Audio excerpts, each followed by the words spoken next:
expanding energy access, ensuring affordability, and providing welfare support to disadvantaged populations are not side issues. They are part of what makes the transition legitimate. As MIKTA, we should advocate stronger concessional finance that relief where appropriate and risk-sharing mechanism to attract private capital into renewables and power grids, especially in developing economies with constrained fiscal space. We should continue to call for capacity building, technology transfer, and financing models that allow developing countries to adopt clean energy and deploy AI for development. Colleagues, this discussion is not academic. Climate shocks are already here. Energy systems are already under strain. AI is already reshaping our economies and our societies in real time. If parliaments do not lead now, the transition will happen anyway, but it will not be just. Indonesia view is simple. The transition to cleaner energy must deliver fairness, resilience, and dignity. AI must be governed in a way that empowers people, and the benefits must be shared, not concentrated. Indonesia looks forward to engaging constructively with all MIKTA counterparts to translate shared principle into action. So, the future we are building is not only greener and brighter, but also fairer and more human. This, for us, is inclusive parliamentary leadership. I thank you.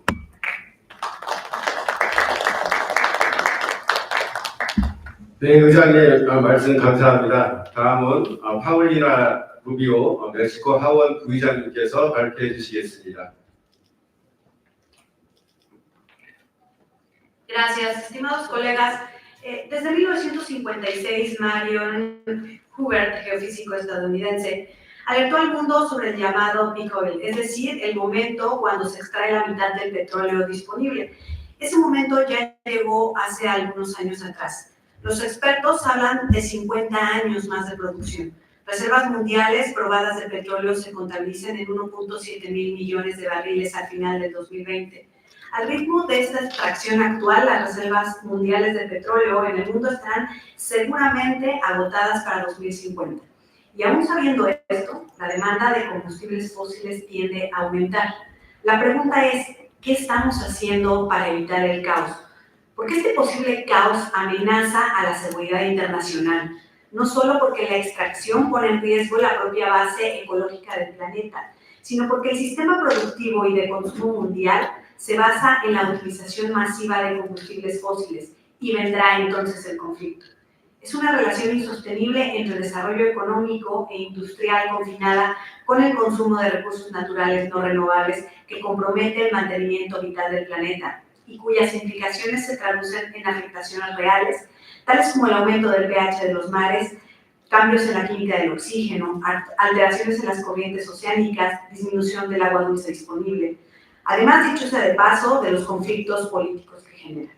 Y como si no fuera suficiente preocupación, el presente añade un ingrediente más, la irrupción de la inteligencia artificial, y entonces nos enfrentamos a la paradoja incómoda. Las mismas tecnologías que prometen optimizar redes eléctricas, anticipar eventos climáticos extremos y diseñar sistemas energéticos más eficientes dependen, a su vez, de infraestructuras intensivas en energía y datos. Centros de cómputo, nubes digitales, cadenas de suministro tecnológicas requieren cantidades masivas de electricidad que, si no provienen de fuentes limpias, agravan el problema que dicen ayudar a resolver. La pregunta ya no es solo cómo descarbonizar la economía, sino cómo hacerlo de forma justa en un contexto donde la inteligencia artificial puede ser herramienta de riesgo y acelerador al mismo tiempo. Y estamos hoy aquí para preguntarnos entre todos y compartir qué podemos hacer ante este escenario. Ante un panorama complejo que se antoja desalentador, pues la crisis climática es real. Estamos ante una valiosa oportunidad de tomar acción. Proponemos enfocar nuestro rol en rubros de cooperación. Indiscutiblemente tenemos que resaltar que descarbonizar la economía y apostar por energías alternativas es un imperativo. Romper con la relación insostenible entre el crecimiento económico industrial o la extracción de recursos naturales finitos. Para esto es relevante y necesario reconocer que tenemos una posición estratégica. Nuestra función legislativa tiene la capacidad de fijar metas de descarbonización, diseñar marcos regulatorios, establecer incentivos y sanciones en materia energética que impulsen la transición energética. Si bien no lo es la ejecución, al menos la regulación es un compromiso que debemos asumir con absoluta responsabilidad. Por eso es muy alentador que exista este amplio espacio de cooperación entre nosotros para intercambiar y brindar asistencia técnica especializada y técnica legislativa jurídica para las buenas prácticas y las modificaciones a los marcos regulatorios que estén permitiendo transitar energías alternativas como la eólica, solar, geotérmica, entre otras. Y también explorar alternativas como el hidrógeno verde. Estoy convencida que mi país debe redoblar esfuerzos para lograr marcos regulatorios que permitan una transición energética con mayor velocidad, siempre priorizando las energías limpias, alentando las inversiones verdes y premiando las buenas prácticas. Sabemos en México que tenemos mucho por hacer en este tema. Y por supuesto que la concientización de una acción individual es de suma importancia, pues la actuación personal y de grupos, hábitos cotidianos y de consumo de las personas tiene un impacto directo en el medio ambiente. Por tanto, la acción individual fomentada desde las políticas públicas y financiamiento gubernamental pueden ser un factor que aporte a la neutralización de las amenazas. Esto solo lo lograremos con una vertiente, la educación. Si no apostamos por la educación, no existirá la concientización ni individual y mucho menos colectiva. En México estamos convencidos que apostar por la educación y la concientización es la única garantía de continuidad y el éxito de cualquier política pública. Quiero compartirles que en México impulsamos desde la Cámara de Diputados la política de edificio verde, que permita hacer de nuestro propio recinto legislativo un ecosistema que abone a mitigar el cambio climático con acciones como la eliminación del uso de PET, la instalación de paneles solares para el uso necesario de aires acondicionados e inclusive la remodelación de edificios que permitan una mayor ventilación y reduzcan la necesidad del uso de energía eléctrica y del uso de ventilación artificial. Será un gusto escuchar aquí el intercambio de experiencias en la era de la inteligencia artificial. Nosotros hemos comenzado a hablar de ella en México para encontrar lugares comunes y comenzar a legislar sobre el tema. Sin duda, esta es una gran oportunidad para escuchar todas sus valiosas aportaciones y compartirlas con las y los legisladores de mi país. Ponemos a su disposición todo nuestro compromiso para impulsar desde México aquello que coincidamos que sea el camino a la prosperidad energética responsable. Muchísimas gracias.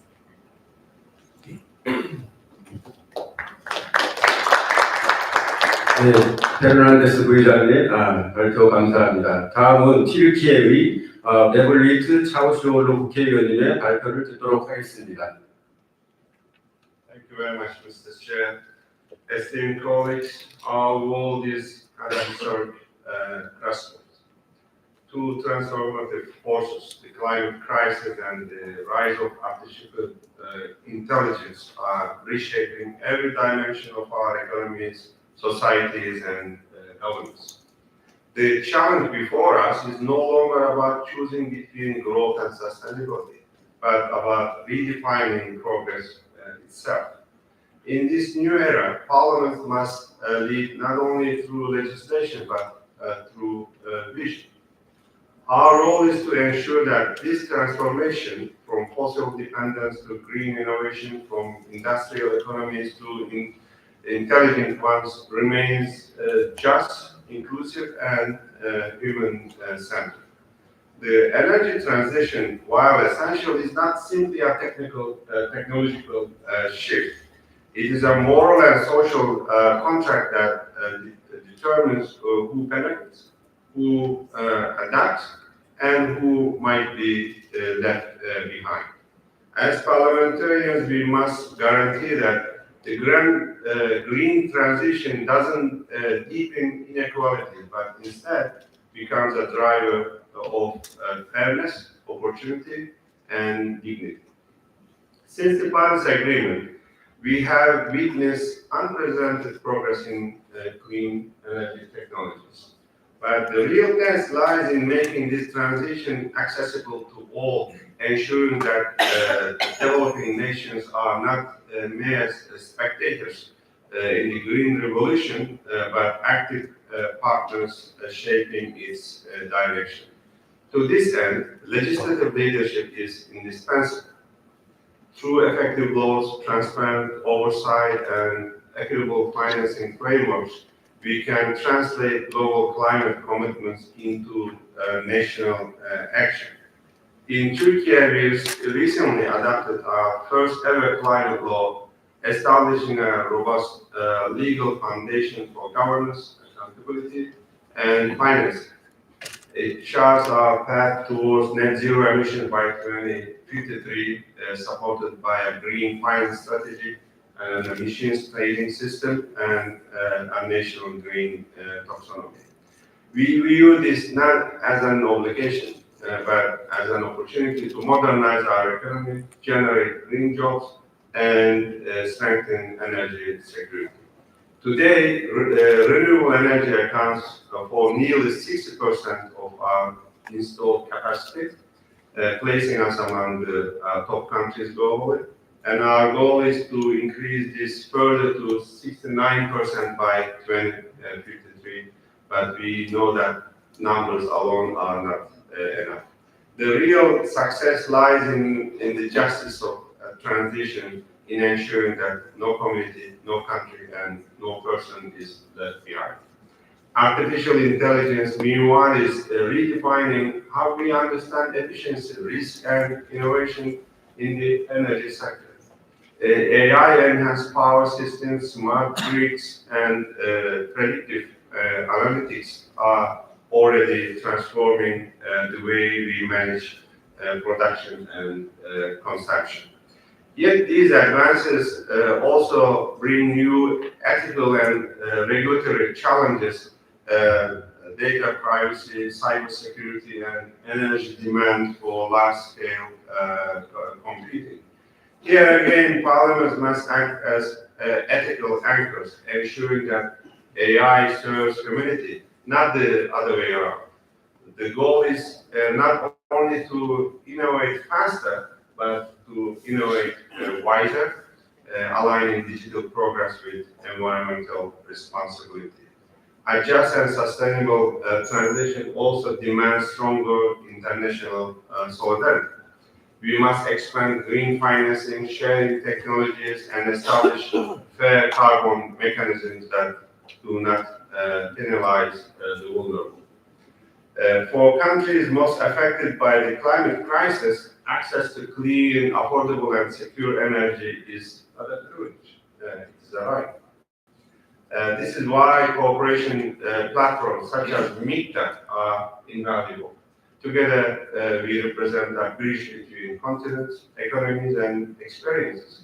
Our collective strength lies in diversity, in showing that democracies across different regions can work together, not only to adapt to change, but to shape it. We shouldn't see the energy transition as the end of an era, but as the beginning of a new one, a new model of prosperity where economic growth and ecological balance reinforce each other. This is not utopia, dear colleagues. It is a strategy. A fair transition creates stability. Stability builds trust, and trust obviously fuels peace. As MIKTA Parliament, we could embody this process of trust, connecting citizens to the global agenda, turning long-term vision into binding law. And our duty is not only to legislate for today, but to safeguard tomorrow. Thank you very much.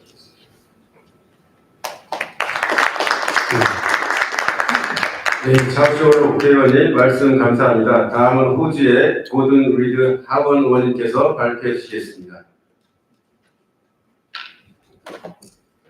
Thank you, distinguished presidents, speakers, honoured colleagues, and excellencies.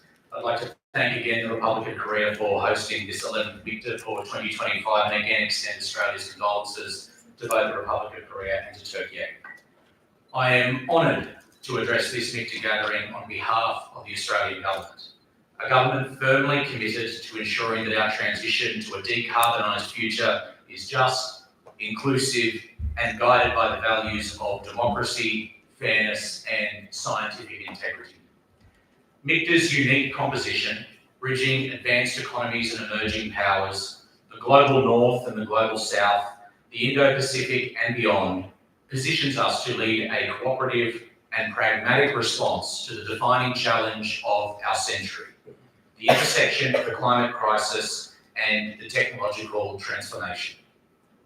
We meet at a time when two transformations are reshaping the globe. First, the climate crisis is accelerating, with record temperatures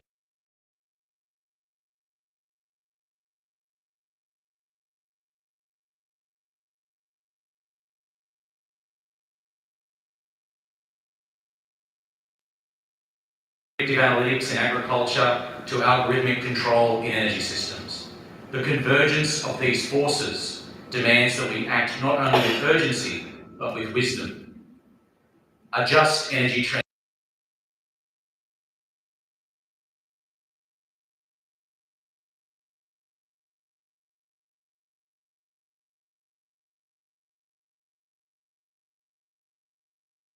is the key, ensuring that technology serves humanity, that decarbonisation uplifts rather than divides, and that no community, no nation, and no generation is left behind. In Australia, our Parliament provides the legislative foundation for the national climate response. The Climate Change Act of 2022 enshrines emissions reduction targets and mandates annual progress responses to the Parliament, ensuring that executive action remains accountable to the people. Through legislation such as the Safeguard Mechanism reforms, the National Reconstruction Fund, and our Net Zero Plan, Parliament sets both the direction and the guardrails for this fair transition. The lesson we draw from this is clear. Democratic institutions must shape the transition. It is parliaments that approve funding for grid modernisation, legislate for renewable energy zones, and oversee the governance of hydrogen, offshore wind, and critical mineral sectors. It is also parliaments that ensure transparency in carbon markets, equity in energy pricing, and accountability in the use of AI to manage essential infrastructure. AI is transforming the energy landscape. Machine learning models now forecast electricity demand, optimise battery storage, and even predict wind farm maintenance in advance. Yet these same systems can also embed bias, deepen inequality, or undermine reliability if left unchecked. For that reason, the Australian Government has the Responsible AI Framework and is working with our partners, including MICTA, to reshape principles and shape principles for ethical AI governance. And our aim is to ensure that automation enhances human oversight, that data transparency safeguards democracy, and that AI remains a servant of the public good. In the energy sector, this means requiring algorithmic accountability for grid operations, open data standards, cybersecurity protections, and independent auditing of digital systems that manage critical assets. A just energy transition is not only about technology, it is about people. It means retraining workers from fossil fuel industries, investing in our regional communities, and partnering with First Nations peoples to ensure consent, participation,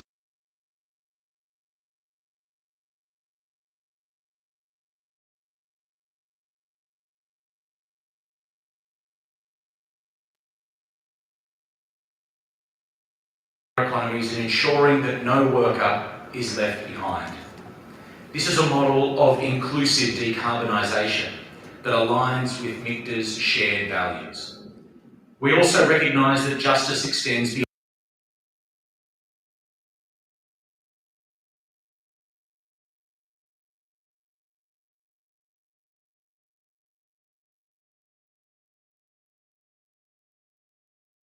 dialogue between our legislatures. We can align standards, share best practice, and coordinate oversight mechanisms for climate change and AI governance.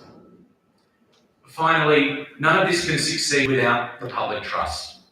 Citizens must see that parliaments are acting transparently, that governments are listening, and that the benefits are shared fairly.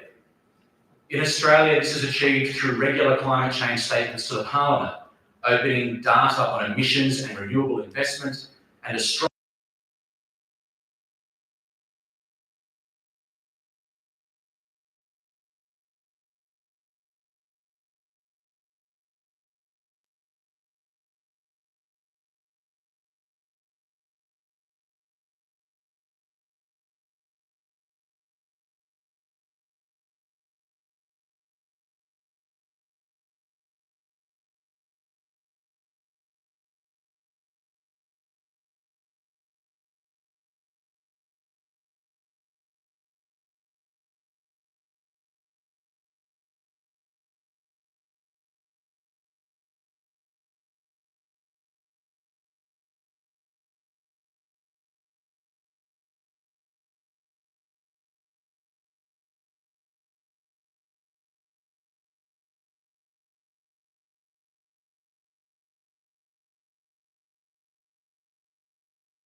Let us work together to ensure that our laws, our institutions and our corporations reflect that truth.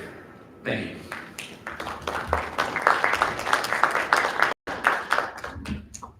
예, 리 의원님 좋은 발표 감사드립니다. 마지막으로 대한민국의 발표가 있겠습니다.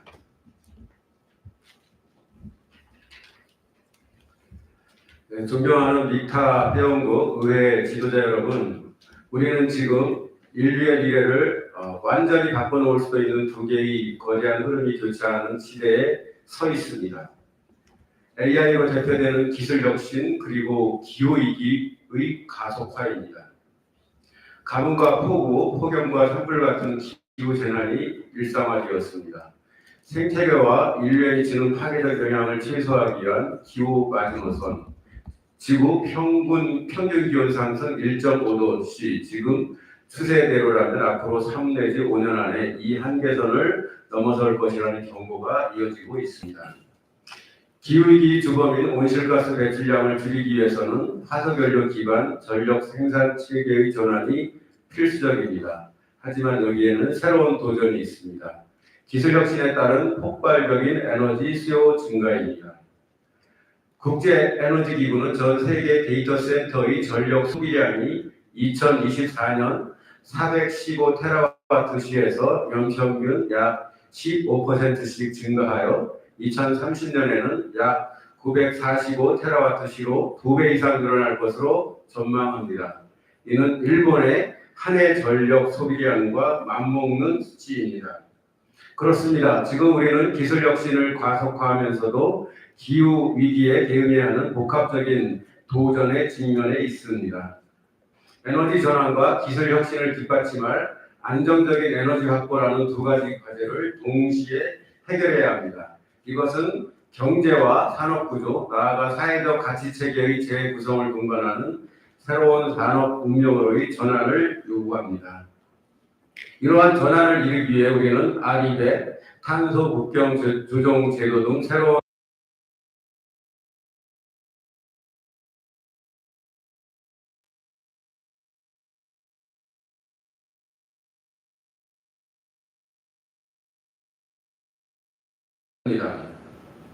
대한민국도 이 거대한 전환의 흐름 속에 있습니다. 한국이 직면한 도전은 감축, 전환, 그리고 정의라는 세 축으로 요약됩니다. 첫째, 온실가스 감축입니다. 한국은 2022년 기후위기 대응을 위한 탄소 중립 녹색 성장 기본법을 제정해 2050년 탄소 중립과 2030년까지 감축 목표를 법제화했습니다. 그러나 2031년 이후의 감축 목표를 명시하지 않은 것이 위헌이라는 헌법재판소의 결정에 따라 2031년에서 2049년까지 감축 경로를 설정해 법에 명시해야 합니다. 미래 세대의 책임을 전가하지 않아야 한다는 것입니다. 이를 위해 세대, 부문, 이해 관계자별로 국민 의견을 수렴하는 공론화가 진행되고 있습니다. 둘째, 저탄소 산업 전환과 에너지 전환입니다. 온실가스 다배출 산업의 저탄소 전환, 재생에너지 보급 확대, 산업 거점과 재생에너지를 잇는 전력망 고도화 등이 주요 과제로 추진되고 있습니다. 환경, 기후변화 및 에너지 정책을 유기적 통합적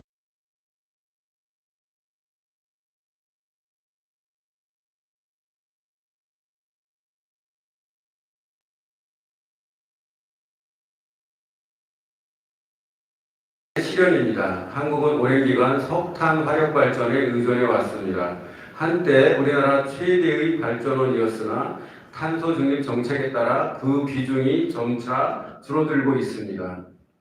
2025년 현재 61기의 석탄 화력 발전소가 가동 중에 있으며 정부는 2038년까지 이 중 절반 이상 폐지할 계획입니다. 현재 약 2만 명 이상의 노동자가 이 산업에 종사하고 있습니다.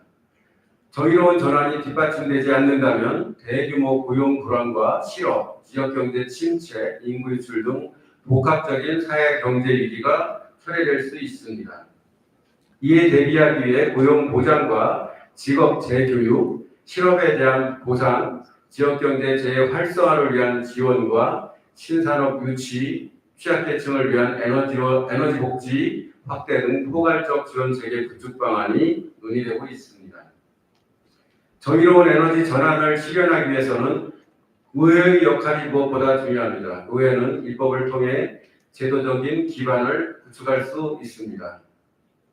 온실가스 감축과 에너지 전환 그리고 그 과정에서 정의 실현은 복잡한 이해관계와 난관을 동반합니다. 의회는 목표를 법제화하거나 이행 경로와 조건을 입법으로 구체함으로써 정책의 일관성과 지속성을 뒷받침할 수 있습니다. 또한 예산 심의와 승인 과정을 통해 에너지 전환 정책이 형식적 목표 선언에 그치지 않도록 견인할 수 있습니다. 나아가 개발도상국의 녹색 전환을 지원하는 국제협력을 강화하는 데에도 실질적인 역할을 할 수 있습니다. 무엇보다 의회는 사회적 합의를 형성할 수 있습니다. 전환 과정에서 불가피하게 발생하는 갈등과 격차를 대화와 공론의 장을 통해 조정하고 통합하는 것은 의회가 가장 잘할 수 있는 일입니다. 의회가 반드시 수행해야 할 역할이기도 합니다. 대한민국 국회 또한 이러한 인식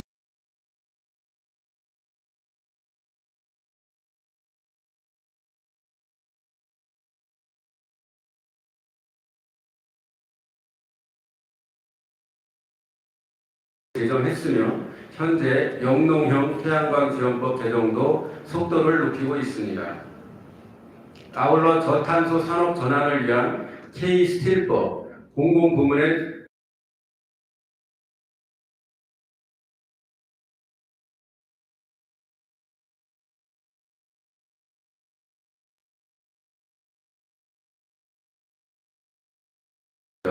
이와 함께 재생에너지 확대 과정에서 지역과 주민이 함께 혜택을 공유하는 주민 참여 이익 공유 모델의 발굴과 확산에도 적극적인 노력을 기울이고 있습니다.